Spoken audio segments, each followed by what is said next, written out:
প্রান্তে প্রান্তে ওয়াকফ সম্পত্তিগুলো বাঁচানোর লড়াই আলহামদুলিল্লাহ শুরু হয়েছে। মুসলমান জেগে উঠেছে।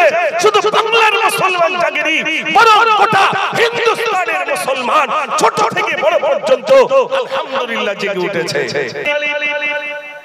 আল্লাহর নবী সাল্লাল্লাহু আলাইহি ওয়াসাল্লাম বললেন, যাও আমি তোমাকে সেনাপতির দায়িত্ব দিলাম, তোমার বিবির সঙ্গে তুমি দেখা করেছো। বিবির কাছে এলেন, বিবি আল্লাহর নবী আমাকে জিহাদের ময়দানে যাওয়ার অনুমতি দিয়েছেন, আমি চলে যাব।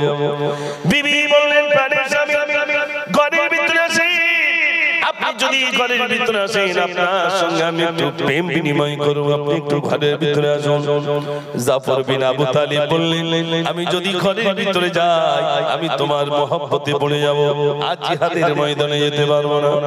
বিবি বলেন, স্বামী আমি আপনার জন্য দোয়া করি আল্লাহ রাব্বুল আলামিন যেন আপনাকে গাজী বানিয়ে আমার কোলে ফিরিয়ে দেন। ভাইরা আমার, জাফর বিন আবু তালিব বলেন, ওগো বিবি অমন দোয়া তুমি করো না। জিহাদের ময়দানে একজন সেনাপতির দায়িত্ব নেন। আল্লাহর নবী তিনজনকে বলেছেন, আমার আগে একজন, আমার পরে একজন। আমার মনে হয় আমি আর ফিরবো না, আমি শহীদ হয়ে যাব, আমি আর ফিরবো না। তবে বিবি শোনো, আমি দুটো সন্তানকে রেখে গেলাম, আমি যে রাস্তায় জান দিতে যাই আমার দুটো সন্তানকে ওই রাস্তার প্রতীক তুমি বানিয়ে দিও। আমি জান দিতে যাচ্ছি। ভাইরা আমার, হযরত জাফর বিন আবু তালিব জিহাদের ময়দানে চলে গেলেন। জিহাদের ময়দানে চলে গেছে। হযরত আব্দুর রহমান বিন আউফ তিনি বর্ণনা করেন, আমি নজর করে দেখলাম কি জানো ইসলামের পতাকা উঁচু করে রেখেছেন জাফর বিন আবু তালিব। আমার কাছে এসে বলছেন, ওগো আব্দুর রহমান, আমার নাকি এখন জান্নাতের সুঘ্রাণ আমি পাই, তুমি আল্লাহর নবীকে গিয়ে বলে দিও জাফরের হাত কেটে নিয়েছে, জাফরের পা কেটে নিয়েছে, জাফরের মাথা কেটে নিয়েছে, ইসলামের পতাকা মাটিতে ফেলতে দেয় নাই, তুমি কথা বলে দিও। হযরত আব্দুর রহমান বিন আউফ বলেন, আমি নজর করে দেখলাম, আমি ময়দানে গিয়ে দেখলাম ইসলামের পতাকা কেউ উঁচু করে রেখেছে। গুটি গুটি পায়ে এগিয়ে গেলাম, আমি এগিয়ে গিয়ে দেখি জাফরের দুটো হাত কাটা একদিকে পড়ে রয়েছে, জাফরের দুটো পা কাটা একদিকে পড়ে রয়েছে, জাফরের ধর কাটা একদিকে পড়ে রইল, জাফরের মাথা কাটা। নজর করে দেখলাম জাফরের মাথা কাটা যেদিকে, নজর করে দেখলাম ইসলামের পতাকা দাঁত দিয়ে কামড়ে ধরে উঁচু করে রেখেছে। জাফর বিন আবু তালিব ইসলামের পতাকা মাটিতে ফেলতে দেয় নাই, দাঁত দিয়ে কামড়ে ধরে উঁচু করে রেখেছেন মাথা একদিকে। ও সোনার ভাইরা, আমরা তো সেই মুসলমান, আমরা নিজের জীবন দিতে পারি, ইসলামের জন্য আমরা জান দিতে পারি, ধর্মের জন্য আমরা জান দিতে পারি না, পারি না। আল্লাহর নবী সাল্লাল্লাহু আলাইহি সাল্লাম সাহাবাদেরকে সেই শিক্ষা দিয়েছেন। ও সোনার ভাইরা আমার, বিশ্ব নবী সাল্লাল্লাহু আলাইহি সাল্লাম নেতৃত্ব দিচ্ছেন। বেঈমানেরা যখন তীর মারে, ও ভাইরা আমার, যখন তীর মারে, হযরত তালহা রাদিয়াল্লাহু তাআলা দুটো হাত লম্বা করে দাঁড়িয়ে রয়েছেন আর বলছেন, এ বেঈমানেরা, যত তীর মারবি সব তীর আমার বুকে আমি গেঁথে নেব, একটা তীরের আঘাত আমার নবীর গায়ে আমি লাগতে দেব না। একটা দুটো তীর নয়, ৮০টা তীরের আঘাত মুক্তা জর্জরিত হয়ে রইল।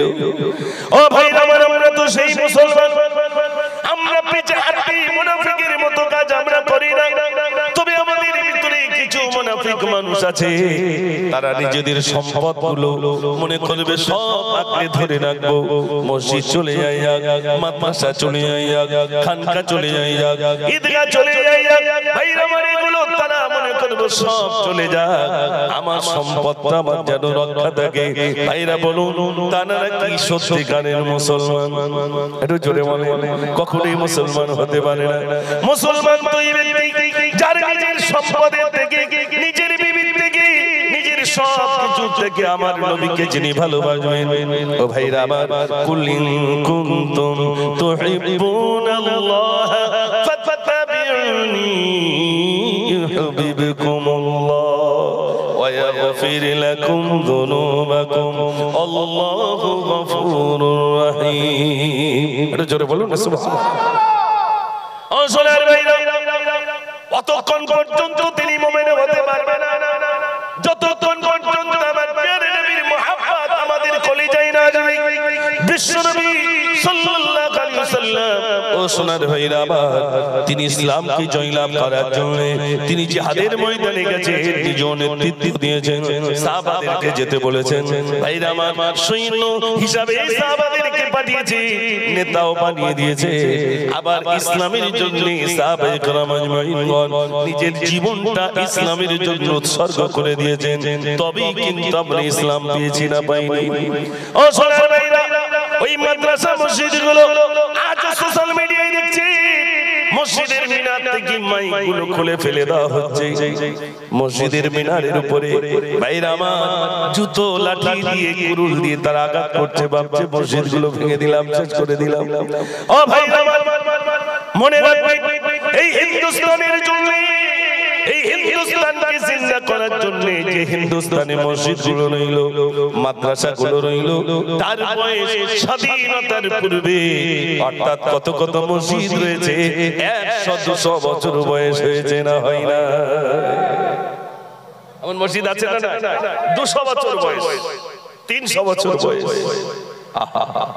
ওই মসজিদগুলো আজ পর্যন্ত কত রয়েছে। ও ভাই আমার, হিন্দুস্তানের মুসলমান আর হিন্দুদের ভাগ করা যাবে না, বেশি দূরে নয়। আমি সোশ্যাল মিডিয়ায় দেখলাম আপনাদের এই বারাসাতের একটি কোলে একটা মসজিদ রয়েছে, একটু শুনে নেন ভাইরা আমার। যে মসজিদের নেতৃত্ব দিচ্ছেন আমার একজন হিন্দু ভাই, বাংলাদেশ থেকে জমি বিনিময় করেছেন। জমি বিনিময় করে ওই বাংলাদেশের মানুষ এখানে এসেছেন, আর এখানকার মুসলমান ওখানে গেছেন। হিন্দু ভাই তিনি বাংলাদেশ থেকে এখানে এসেছেন, জমির বিনিময় হয়ে গেল। এবার এসে দেখছেন একটা সুন্দর মসজিদের কিছু অংশ রয়েছে, একটা মেম্বার রইল। তিনি এখান থেকে টেলিফোন যোগে যোগাযোগ করলেন, ভাই তুমি যে জমিটা আমাদেরকে দিয়েছো ওই জমিনে তো একটা মসজিদ রয়েছে। ভাইরা আমার, তিনি বললেন তিনি যে ইসলাম সম্পর্কে অতটা জানেন না, তাই নিজের জমিটা বিনিময় করলেন। আমার হিন্দু ভাইকে বললেন, আমি তো আপনার সঙ্গে বিনিময় করলাম, এখন মসজিদ রাখবেন কি না রাখবেন সেটা আপনার ব্যাপার, ও দায়িত্ব আমার নেই। ওটা রাখতে পারেন নাও রাখতে পারে। ও সোনার ভাইরা, কোন হিন্দুস্তানে আমরা বসবাস করি দেখেন, এখানে হিন্দু আর মুসলিমের কি ঐক্য, কি মহব্বত। ছোট একটা দৃষ্টান্ত দিই ও সোনার ভাইরা, বেশি দূর নয়, আপনাদের এই বারাসাতের এখানে ভাইরা আবার সেই মসজিদটা আজ পর্যন্ত রইল। এবার চিন্তা করলেন, না না মসজিদটা নষ্ট করা যাবে না, যদিও মুসলমানরা চলে গেছে তবু দায়িত্ব তো আমাদের হয়ে যায়, ধর্মস্থান কেনই বা আমরা আঘাত করব।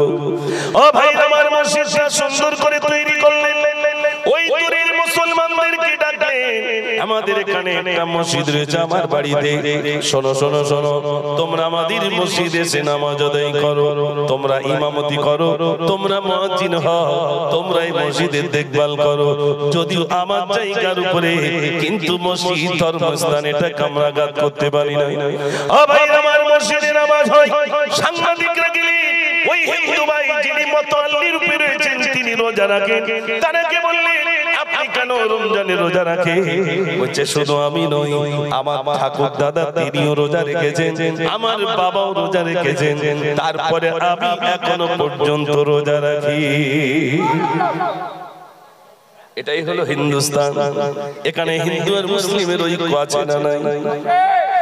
কিন্তু আজ এমন একটা ষড়যন্ত্র, এমন ষড়যন্ত্র করলো যে কোথায় হিন্দু ভাই আর কোথায় মুসলিম, এদের ভিতরে বিভেদ। ও ভাই আমার, বড় দুঃখের কথা বলি, আমরা যারা বয়সী মানুষ আছি, আমার হাজী সাহেবদের বয়সের যে সমস্ত কাকারা রয়েছে তাদের সাথে কত মহব্বত, কিন্তু বর্তমান এখন কিছু ভাই বেরিয়েছে যারা মুসলমান দেখলে যেন একটা বিরাট তাদের ভিতরে আক্রোশ এসে যায়। ইদানিং আপনারা দেখেছেন ট্রেনের ভিতরে একজন মুরব্বি মানুষ, বয়স্ক মানুষ, তার ভাইরা আমার কিডনিতে কোনো গোশত ছিল না, কুচি ছিল না, ভাইরা আমার পরোক্ষভাবে দেখা গেল সেটা গরুর গোশত নয়, কিছুই নয়, বরং এত পেটাই করলো আর এত বাজে বাজে কথা বললো, দাড়ি ধরে টানলো, তার চোখে ঘুষি মারলো। মুসলমান বলি তাকে পেটাই করা হলো, এমনকি ট্রেন থেকে তাকে ফেলে দেওয়া হবে, ট্রেনে কিছু মানুষ বলল, একজন বয়স্ক মানুষ, তোমরা মুসলমান বলে মেরেছো, কিন্তু তাকে ফেলে দিও না, ট্রেন থেকে ফেলে দিও না। ও ভাইরা আমার, সোশ্যাল মিডিয়া আপনারা সবাই দেখেছেন, এ পর্যন্ত কি দেখেছেন কোন মুসলমান কোন রাষ্ট্রে, ভাইরা আমার, হিন্দুস্তান বাদ দিয়ে আরো তো ভিন্ন ভিন্ন দেশ আমাদের পাশে আছে না নাই? আফগানিস্তান বলুন, মালয়েশিয়া বলুন, তুর্কি বলুন, সুদান বলুন, আরব ভূমি বলুন, বাংলাদেশ বলুন, কোথায় কি দেখেছেন কোন মানুষকে জোর করে কি বলা হয়েছে যে আমরা মুসলমানের রাষ্ট্রে তুমি বসবাস করো, তোমাকে নারাই তাকবীর ধ্বনি বলতে হবে? এমন কি কোনদিন দেখেছেন? জোরে বলে। আর হিন্দুস্তানে হচ্ছেটা কি? আমাদের দেশে হচ্ছেটা কি? দাড়ি ধরে টেনে, এই মুসলমান পেটাই করো। আপনি যাত্রী হিসাবে রাস্তায় বার হতে পারছেন না, কোথায় অ্যাটাক হবে তার ঠিক নাই। ঠিক বলছি না? ভুল বলছি ভাই? ও সোনার ভাইরা আমার, দাড়ি ধরে তাকে অপমানিত করা হচ্ছে। রাস্তায় কি প্রতিবাদ করেছি? ছোট ছোট বাচ্চাগুলোকে ধর্ষণ করে শেষ করে দেওয়া হচ্ছে। প্রতিবাদ নাই, প্রতিবাদ নাই। ত্রিশূল দিয়ে পেটে লাথি মেরে বাচ্চাগুলোকে শেষ করে দেওয়া হলো, তার কোনো প্রতিবাদ বর্তমান আমাদের হিন্দুস্তানের বুকে নাই। এজন্য আমি বলবো, এমন জায়গায় বর্তমানে ঘা দিয়েছে, সেটা হলো আমাদের ওয়াকফ সম্পত্তি। ও সোনার ভাইরা, ওয়াকফ সম্পত্তি যদি চলে যায়, ভাইরা আমার, আমরা কি হিন্দুস্তানের বুকে আর বসবাস করতে পারবো? আমরা কি নামাজ পড়তে পারবো? আমরা কি রোজা রাখতে পারবো? আমরা কি মসজিদে আল্লাহু আকবার ধ্বনি বলে আওয়াজ দিতে পারবো? ধর্মের উপরে আঘাত এসেছে, জমিন কেড়ে নেবে। জমিনটা যদি কেড়ে নেওয়া হয়, ওই ঘরটার আর কোনো মূল্য নাই। ওই জমিনে, যে জমিনের উপরে মসজিদ আছে, জমিনটা আমার। অতএব এটা বুলডোজার দিয়ে তোমরা ভেঙে দাও। কত মসজিদ ভেঙে দেওয়া হচ্ছে, কত মাদ্রাসা, আসামের মুখে একটা মাদ্রাসা পর্যন্ত ভেঙে দেওয়া হলো। ও সোনার ভাইরা, তারা ভেঙে দিতে রাজি। মনে রাখবেন সোনার ভাইরা, ছোট্ট একটা কথা বলে যাই, আজ পর্যন্ত সোশ্যাল মিডিয়ায় ঘোরাফেরা করে বাবরি মসজিদ যিনি ধ্বংস করতে এসেছিলেন, যিনি সর্বপ্রথম কুরুল মেরেছিলেন, তিনি ওই দিনে লাইভ এসেছিলেন। যেদিনে ভাইরা আমার রাম মন্দির যেদিনে শিলান্যাস হয় আর যেদিন উদ্বোধন হয়, এই দুটো দিন তিনি লাইভ এসে বলেছিলেন, আমি সেই ব্যক্তি, আমি সেই ব্যক্তি যিনি বাবরি মসজিদের উপরে কুরুল মেরেছিলাম, আঘাত এনেছিলাম, আমি সেই ব্যক্তি। আমি এখন ইসলাম কবুল করেছি, আমি মুসলমান হয়ে গেছি, তবে আমি ওই বাবরি মসজিদের উপরে কুরুল মেরেছিলাম, আমি আঘাত এনেছিলাম। আমার ওই প্রায়শ্চিত্ত মোচনের জন্য আমি এক দুটো নয়, বরং 200 মসজিদ এই হিন্দুস্তানের বুকে আমি বানিয়ে দেব। ভেঙেছে কটা আর হচ্ছে কটা? 200 মসজিদ বানিয়ে দেবে। তিনি বলছেন, এ পর্যন্ত আমি 100 মসজিদ বানিয়ে দিয়েছি। ও সোনার ভাইরা, কাবা বাইতুল্লাহকে ধ্বংস করার জন্য অনেকেই ষড়যন্ত্র করেছিল। একটুখানি শোনেন ভাইরা আমার, নাম হলো তুব্বাল হুমায়রি, বাদশা তুব্বাল হুমায়রি, বিরাট বড় একটা বাদশা। সে যখন মক্কা শরীফে আসে, সকল মানুষ তাকে ফুল দিয়ে স্বাগত জানায়। এই দেশ থেকে ও দেশ, ভিন্ন দেশ সফর করে যখন আরব ভূমিতে গেলেন, আরবের মুখে যেই রেখেছেন, কোন মানুষ তাকে ফুল দিয়ে সংবর্ধনা জানান না। তিনি চিন্তিত, হারে এত দেশ অতিক্রম করে এলাম, সকল দেশের মানুষ আমাকে স্বাগত জানালো, সকল দেশের মানুষ আমাকে স্যালুট জানালো, ফুল দিয়ে সংবর্ধনা দিল, কিন্তু আরবের মুখে এলাম, কোন মানুষ আমাকে স্বাগত জানালো না। আরবের মানুষদেরকে জিজ্ঞাসা করলেন, এ আরবের মানুষেরা, তোমরা আমাকে সম্মান জানালে না কেন? তিনি বলছেন, আমরা ওই ব্যক্তিকে সম্মান জানাই যে ব্যক্তি একটা সাদা কাপড় পরিধান করে আসে আর একটা সাদা কাপড় গায়ে দিয়ে আসে, আমরা ওই ব্যক্তিকে সম্মান জানাই। একটা ইহরামের কাপড় পরে আসতে, তুব্বাল হুমায়রি বললেন, আমার এই তালের রাজপোশাকটা খুলতে হবে। বলছে, হ্যাঁ। সৈন্যদেরকে বলছে, সৈন্যরা চলো চলো, এই কাবাকে ভেঙে দেবো, যে কাবার সম্মানার্থে নাকি আমার সাদা কাপড় পরতে হবে। চলো এই কাবা ভেঙে দেবো। কাবা ভাঙার জন্য এবার মসজিদুল হারাম, এবার একটা সিঁড়ি রইল, তারপরেই রইল কাবা বাইতুল্লাহর চাতওয়াল। ওই চাতওয়ালটার নাম হলো মাতা। মাতা বেচাই না পা দিয়েছে, আস্তে আস্তে নিস্তেজ হয়ে শুয়ে পড়েছে।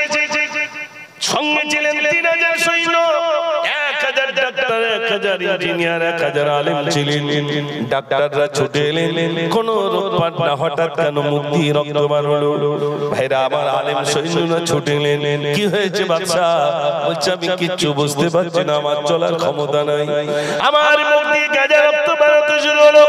আলেম সৈন্যদের ভিতরে বললেন, আপনি কাবা বাইতুল্লাহকে অসম্মান করেছেন বলে আল্লাহর তরফ থেকে আপনার উপরে লানত এসেছে, গজব এসেছে। কি এসেছে ভাই? গজব এসেছে।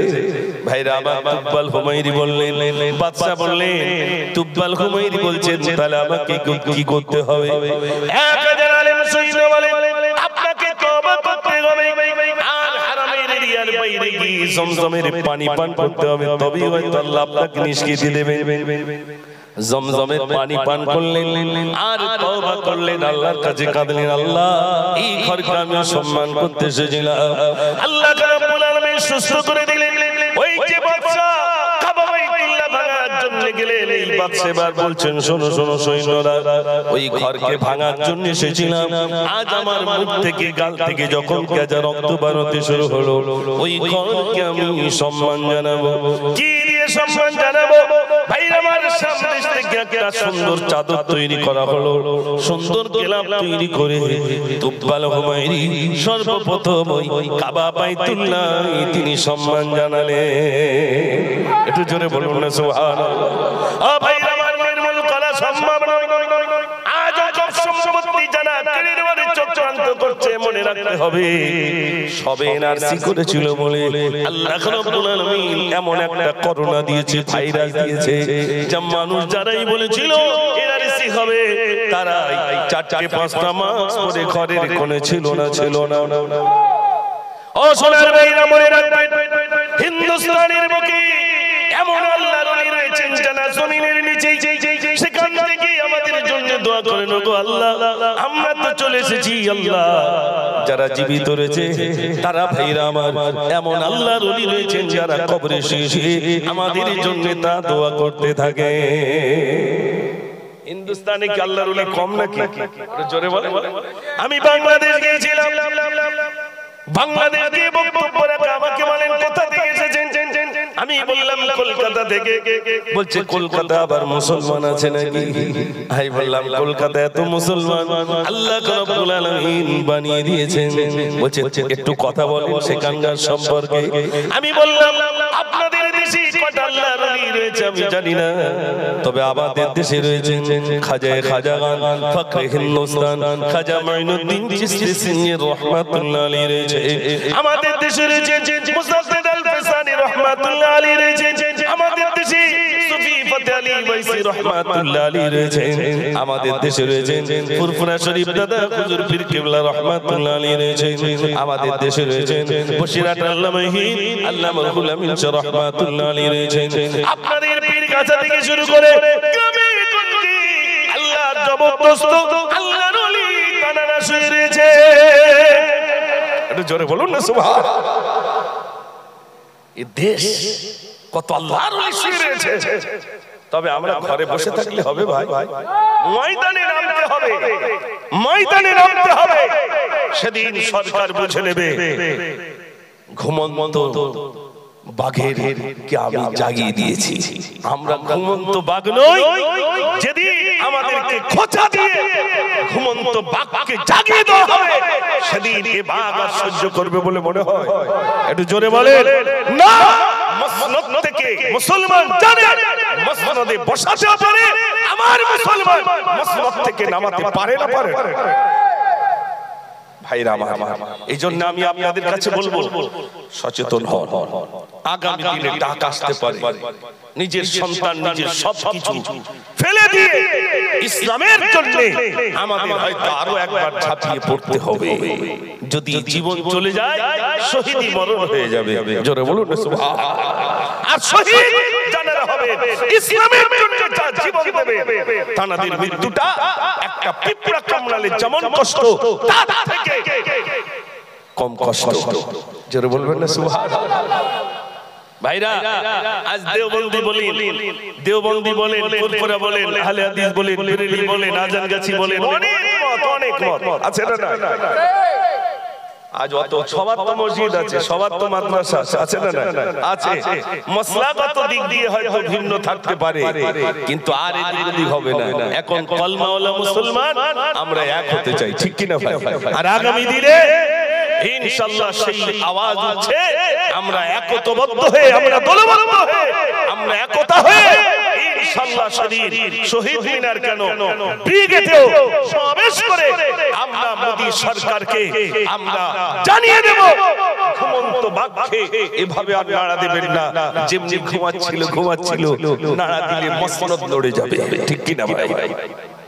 ভাইরা এই জন্য আমি বলবো এক মুষ্টি চাল আর একটা ঘর যাই বলেন আর ভান্ডারের টাকা বলেন আর যাই বলেন, মুসলমান এতে সন্তুষ্ট নয়।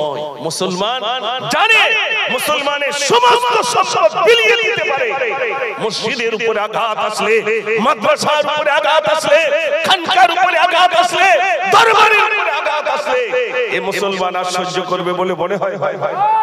দেয়ালে ক্লিপ থেকে গেছে, মনে রাখবেন ভাইরা।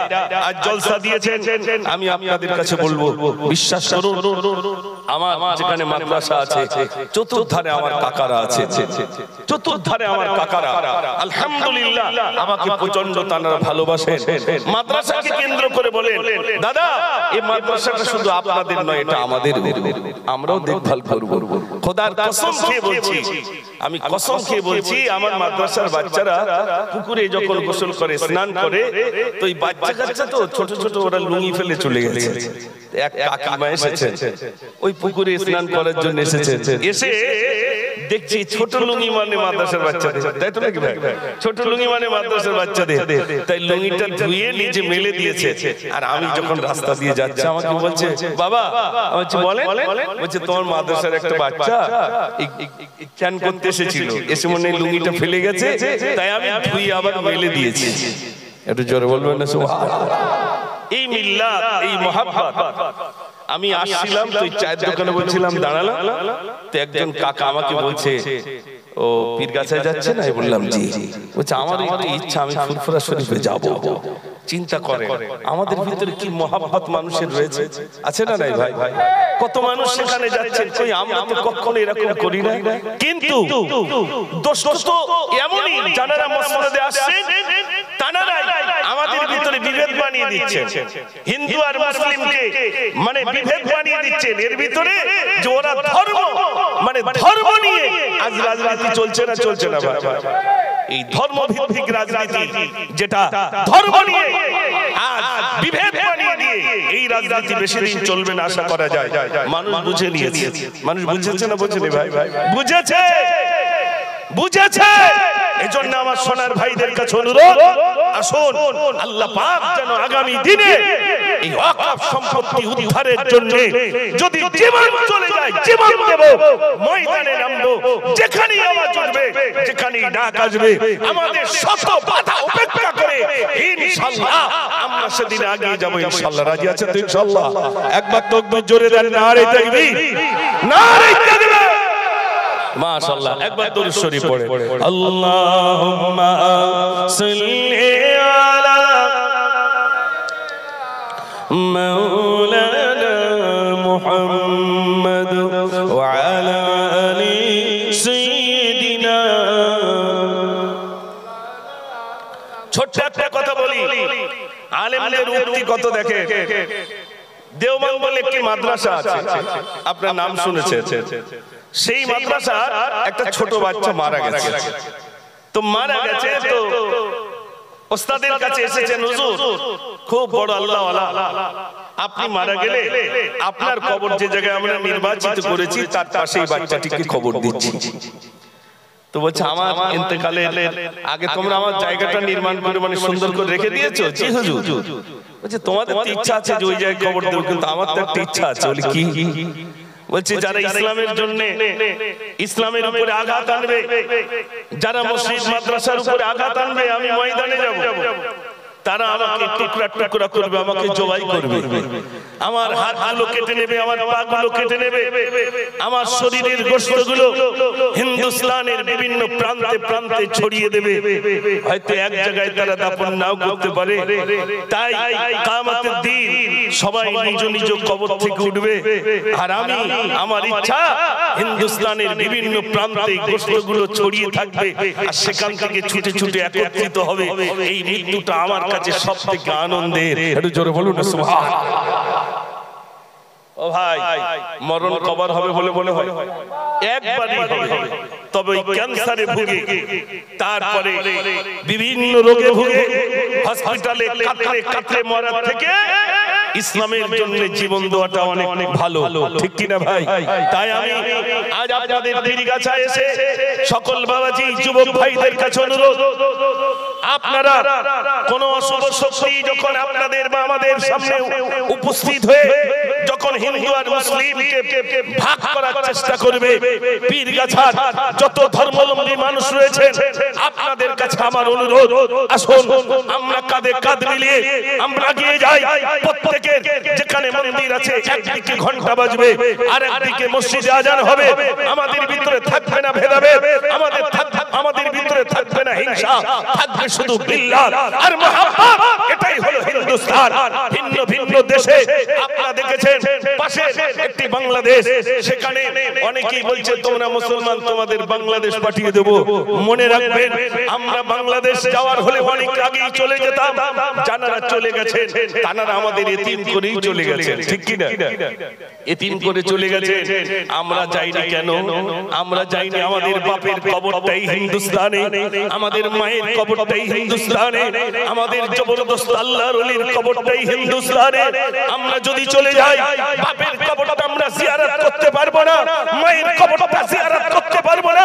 আমরা সেদিন ভেবেছিলাম ভারত স্বাধীন হয়েছে, কিন্তু আমরা এখান থেকে যাব না। কেন যাব না? আমরা আমাদের মায়ের কবর ছেড়ে যাব না, বাপের কবর ছেড়ে যাব না। আর নিয়ত তো এটাই ছিল, হিন্দুস্তানকে যখন ইংরেজের হাত থেকে আমরা যখন হিন্দুস্তানকে যখন আজাদ করেছি, মুক্ত করেছি, আমাদের বাপের কবরটা যেমন হিন্দুস্তানে, আমাদের কবরটাও হবে হিন্দুস্তানে। একটু জোরে বলুন না সুবহানাল্লাহ। ভাইরা আমার, এই ছিল আমাদের ভাইরা আমার নিয়া। অতএব আমি সকলের কাছে বলবো, আগামী দিনে আমাদেরকে সজাগ হতে হবে, যেতে হবে। এই আস্তে আস্তে দেখছিলাম কদমগাছির ওখানে, সেখানেও মাহফিল হচ্ছে, মানুষকে সজাগ করা হচ্ছে।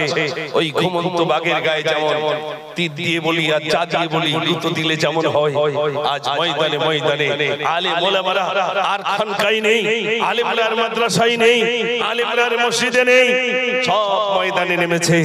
তবে এটা আমাদের বলতে হয়, মোদি বাবুকে আমরা স্বাগত জানাই।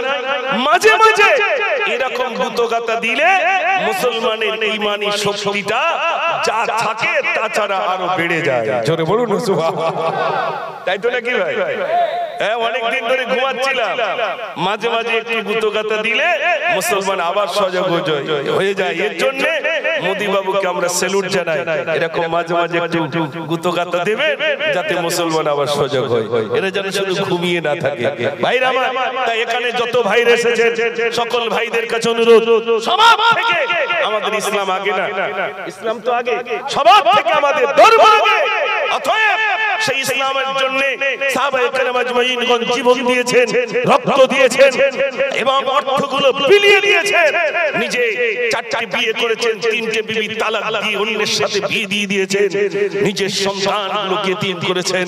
তবুও ভাইরা আমার, রাসূল যা বলেছেন, যখনই ডেকেছেন, সঙ্গে সঙ্গে সাহাবায়ে কেরাম আজমাইনগণ আমার রাসূলের ডাকে সাড়া দিয়েছেন। একটু জোরে বলুন না সুবহানাল্লাহ। মনে রাখবেন, শুধু মদিনায় আওয়াজ চলে গেছে, আল্লাহর নবী আর নাই, আল্লাহর নবী বিদায় হয়ে গেছে। ভাইরা আমার, এক মহিলা মদিনা থেকে পাগলের মতো হয়ে প্রান্তে যায়, মদিনায় আওয়াজ এসেছে আল্লাহর নবী নবী উহুদের প্রান্তে যুদ্ধের ময়দানে গেলেন কাফের বেঈমান মুশরিকরা আমার নবীকে শহীদ করে দিয়েছে এক মহিলা পাগলের মতো ছুটতে ছুটতে হলে উহুদের দ্বার প্রান্তে প্রায় পৌঁছে গেলেন একজনের সঙ্গে দেখা হয়ে গেল তিনি বলেন মহিলা কোথায় যাও তিনি বলছেন আমি উহুদে যাই আজ যেতে হবে না তোমার দুটো সন্তান এসেছিল উহুদের প্রান্তে কাফের বেঈমান মুশরিকরা তারা শহীদ করে দিয়েছে মহিলা ছুটে বলে কার সন্তান শহীদ হয়ে গেছে আমাকে শোনাতে হবে না তাড়াতাড়ি করে বলো আল্লাহর নবী কেমন আছে দুটো সন্তান চলে গেল ভাইরা আমার তিনি বলছেন আল্লাহর নবী কেমন আছেন আমাকে বলো সন্তান চলে যাওয়ার ওই কথা আমাকে শোনাতে হবে না নবী পাক কেমন আছেন একটু তাড়াতাড়ি করে বলো আবার রাস্তা দিয়ে চলেছেন ভাইরা আমার চলতে এক মানুষের সঙ্গে দেখা হয়ে গেল সাহাবার সঙ্গে দেখা হয়ে গেল ও মহিলা কোথায় যাও ওতে যাও যেতে হবে না তোমার স্বামী এসেছিল ওদের প্রান্তে তোমার স্বামী কাফের বেঈমান মুশরিকরা তোমার স্বামীকে শহীদ করে দিয়েছে মহিলা গর্জে বলে কার স্বামী শহীদ হয়ে গেছে আমাকে শোনাতে হবে না তাড়াতাড়ি করে বলো আল্লাহর নবী কেমন আছে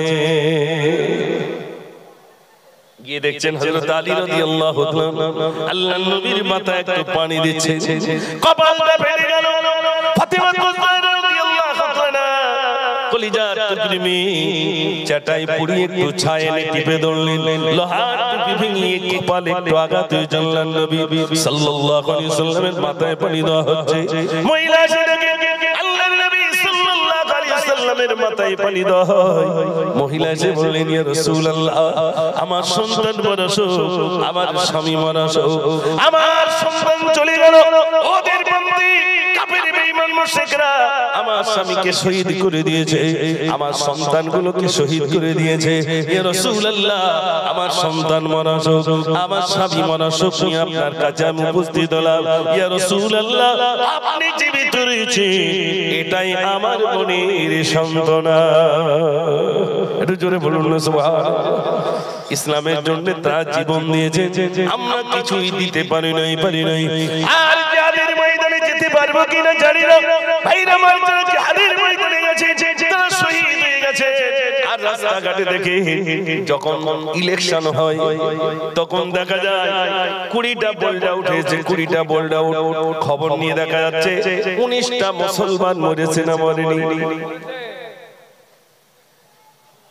ইলেকশন হলো পঞ্চায়েত ভোটে দেখা যাচ্ছে আমাদের পশ্চিম বাংলায় 20টা মরেছে সাপোজ উদাহরণ খবর নিয়ে দেখা যাচ্ছে 19টা মুসলমান কে মেরেছে না অন্য কেউ মারেনি মইদুল শহীদুলকে ছেড়ে দিল আরে সর্বনাশ কি রাজনীতি করতে চাও আমি তো এই জন্য লিখেছিলাম অধিকার পাও যদি এই তোরা বাগানে চেয়ে নাও কেড়ে নাও পাবে না কুশয়নে অধিকার পাও যদি এই তোরা বাগানে চেয়ে নাও কেড়ে নাও পাবে না কুশয়নে ভারত স্বাধীন হল রক্তে যাদের ইতিহাসে নাম নেই আজ তাদের ভারত স্বাধীন হল রক্তে যাদের ইতিহাসে নাম নেই আজ তাদের ঘটি কতল নিয়ে গয়নি স্বাধীন ইংরেজ মেরেছিল আলেম সেদিন তবে কেন বল এলো যাও ওখানে তবে কেন বল এলো যাও ওখানে সন্ত্রাস বল কেন মুখে শিয়ানে অধিকার পাও যদি এই ধরা বাগানে চেয়ে নাও কেড়ে নাও পাবে না কুশয়নে অধিকার পাও যদি এই ধরা বাগানে চেয়ে নাও কেড়ে নাও পাবে না কুশয়নে ভারত স্বাধীন হল রক্তে যাদের ইতিহাসে নাম নেই আজ তাদের ভারত স্বাধীন হল রক্তে যাদের ইতিহাসে নাম নেই আজ তাদের ঘটি কতল নিয়ে হয়নি স্বাধীন ইংরেজ মেরেছিল আলেম সেদিন তবে কেন বল এলো যাও ওখানে তবে কেন বল এলো যাও ওখানে সন্ত্রাস বল কেন মুখে শিয়ানে অধিকার পাও যদি তারা বাগানে চেয়ে নাও কেড়ে নাও পাবে না কুশয়নে তাকবীর হবে নারে তাকবীর আরেকটু জোরে দেন নারে তাকবীর মাশাআল্লাহ ভাইরা অল্প শোনালাম আপনারা কষ্ট পাচ্ছেন নাকি মাশাআল্লাহ আজ সত্যি খুব ভালো লাগছে আমি পীরগাছা এই বছরই যে প্রথম তা না বেশ কয়েক বছর আল্লাহ পাক আমাকে এখানে এনেছে সত্যিকার আমি খুব মহব্বত করে আপনাদের এখানে আসি খুব ভালো লাগে যে আপনারা জমে জমে এই আলোচনাগুলো শুনেন আলহামদুলিল্লাহ আমার পরেই তো পিসা হুজুর কিবলা আছে তানার মুখ থেকে ইনশাআল্লাহ আপনারাও শুনবেন তিনি ডাক দেবেন ইনশাআল্লাহ আগামী দিনে ইনশাআল্লাহ তানার ডাকে আমরা সবাই শামিল হব তো ইনশাআল্লাহ একটু জোরে বলুন ইনশাআল্লাহ নারে তাকবীর এবার পরিশেষে একটি কথা বলে যায় সেটা হলো মসজিদের সঙ্গে যদি সম্পর্ক না রাখে তো সেই মসজিদ আল্লাহ রাব্বুল আলামিন এরকম আমরা যদি মসজিদের সঙ্গে সম্পর্ক না রাখি তাহলে বেদিনরা দেখা যাবে সেই মসজিদটা ভাঙতে তাদের জন্য সহজ হবে না কষ্ট হবে ভাই সহজ হবে আমরা মসজিদের সঙ্গে সম্পর্ক রাখি না সঠিক সময়ে মসজিদে যাই না সেখানে গিয়ে নামাজ আদায় করি না সেখানে মসজিদের সঙ্গে সম্পর্ক রাখি না মসজিদের সুখ দুঃখে ভাগীদার হই না আমরা আমাদের মতো চিন্তা ভাবনা যে আমি কি করে দুটি ওয়াক্ত উপার্জন করব আর আমি কি করে থাকব আমি একটা কথায় খুব আশ্চর্য হয়েছিলাম সেটি হলো কিছুদিন আগে যখন এনআরসি শুধু শুরু হবে বলেছিল তার জন্য কাগজপত্র আমরা সবাই ঠিক করেছিলাম করেনি ভাই তো কম্পিউটারে রাত ধরে সব লাইন দিয়েছিলাম না দিয়েছিলাম আচ্ছা একটু বলবেন কম্পিউটারে লাইন দিয়েছিলাম কি কারণে না ভারতের নাগরিকত্ব যদি আমি আমার হারিয়ে যায় তাহলে আমাকে কোথায় দেবে ডিটেনশন ক্যাম্প তাই তো ডিটেনশন ক্যাম্পে যাতে না থাকতে হয় তার জন্য আমি ভারতীয় নাগরিক হিসাবে আমার দায়িত্ব আমার কাগজপত্রগুলো ঠিক করা এবং সেখানে আমি দেখাতে পারবো তার জন্য আমরা অনেকেই কাগজপত্র ঠিক করেছি আর কিছু মানুষ তারা ঠিক করতে পারেনি গরীব লেখাপড়া ভালো জানে না দলিল করেছে রেকর্ড করেনি এরকম অনেক লোক আছে না নাই ভাই তারপরে আচ্ছা বলুন তো জানারা চেয়ারে বসেছেন আই কার্ড এবং আধার কার্ডে যারা ভুল করেছে তারা কারা একটু জোরে বলুন মোল্লা এত লেখাপড়া শিখেছে এম ও ডবল এল এ না ওয়াই একটু জোরে বলুন মোল্লা বানানটা ইংলিশে কি হবে এম ও ডবল এল এ না ওয়াই এ এত লেখাপড়া শিখেছে কারণ দিয়েছে ওয়াই তার মানে তুমি নিয়ে যাওয়ার বেচারি তো দেখেনি লিখে নিয়েছে দেখা যাচ্ছে আধার কার্ডে এক নাম আই কার্ডে আর এক নাম জানারাই চাকরি পেয়েছে আমি শুধু অবাক হই নামটা আবড়াতে পারেনি আন্দাজে একটা লিখে দিলাম নিয়ে চলে এলো সেই বেচারির এখন ছুটতে হচ্ছে না শুধু হজে যাবে পাসপোর্টও ভুল কিসের ভুল সব কাগজপত্র সঠিক দেওয়ার পরেও ভুল আসছে মানে তুমি শুধু ছোট